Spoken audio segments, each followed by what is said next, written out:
এবার ভারতকে চূড়ান্তভাবে অপমান করলেন ডোনাল্ড ট্রাম্প।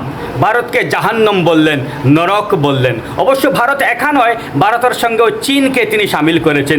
তিনি সরাসরি বলেননি, তিনি তার দেশের একজন রাজনৈতিক ভাষ্যকার, রেডিও উপস্থাপক মাইকেল শেবেজের একটি লিখিত পডকাস্ট তার ট্রুথ সোশ্যাল মিডিয়ায় তিনি আপলোড করেন, তিনি পোস্ট করেন। ওই পোস্টে এরকম কথাবার্তা লেখা রয়েছে এবং তিনি সেটা পোস্ট করেছেন, তার মানে তিনি এটাকে সমর্থন করেছেন।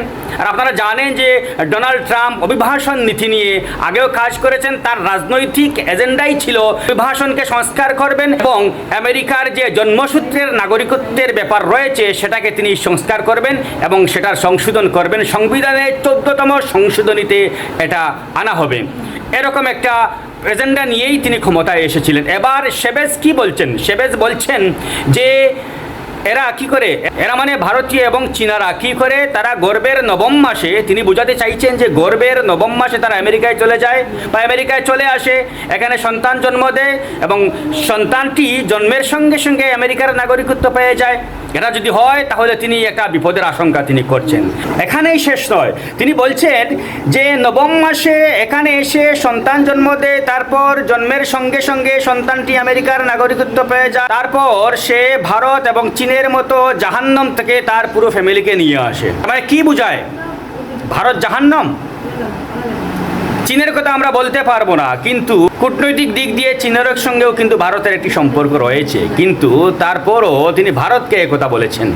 এ নিয়ে কংগ্রেস ছেঁকে ধরেছে, বলছে যে এভাবে অপমান করতে পারে না আমেরিকা, এর যোগ্য জবাব দেওয়া উচিত। কিন্তু ভারতের বিদেশ মন্ত্রকের মুখপাত্র রণধীর জয়সওয়াল তিনি এই কথা শুনে বললেন, হ্যাঁ আমরা শুনেছি এরকম একটি কথা এসেছে এবং আমরা এটাকে এখানে ইতি দিতে চাই। তার মানে মুখ ফুটে প্রকাশ্যভাবে কিছু বলার সাহস নেই, এটা বলছে কংগ্রেস, আমি বলছি না।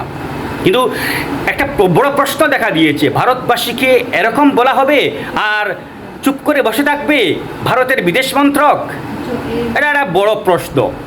দ্বিতীয় কথা হচ্ছে, ভারতবাসীকে আরও অপমান করা হয়েছে। বলা হচ্ছে যে এদের চাইতে আরও মারাত্মক ভয়ঙ্কর হচ্ছে কারা? তারা যাদের হাতে ল্যাপটপ থাকে। ভারতীয়দের তিনি ল্যাপটপ হাতে গুন্ডা তিনি বলছেন এরা আরও মারাত্মক। মাইকেল শেবেজ আরও বলেছেন তার পডকাস্টে, যেটা ট্রাম্প তার ট্রুথ সোশ্যাল মিডিয়ায় পোস্ট করেছেন, আরও তিনি বলেছেন বাইরের থেকে এসে তারা আমাদের সঙ্গে দ্বিতীয় শ্রেণীর নাগরিকের মতো ব্যবহার করে। আর মানে কি, এটা বন্ধ করতে হবে, এদের তাড়াতে হবে। ট্রাম্প যখন ক্ষমতায় এসেছিলেন তখন আমরা দেখেছিলাম যে কতিপয় ভারতীয়কে কীভাবে হ্যান্ডকাফ করিয়ে অত্যন্ত অমানবিকভাবে, অপমানজনকভাবে তাদের দেশে ফেরত পাঠানো হয়েছিল, ভারতে ফেরত পাঠানো হয়েছিল। ওই ব্যাপারটা কি এরকম মিলে যায় না যে তোমরা চলে যাও, তোমরা বাবরের বংশধর? মিলে যায় না? কি বলেন আপনি?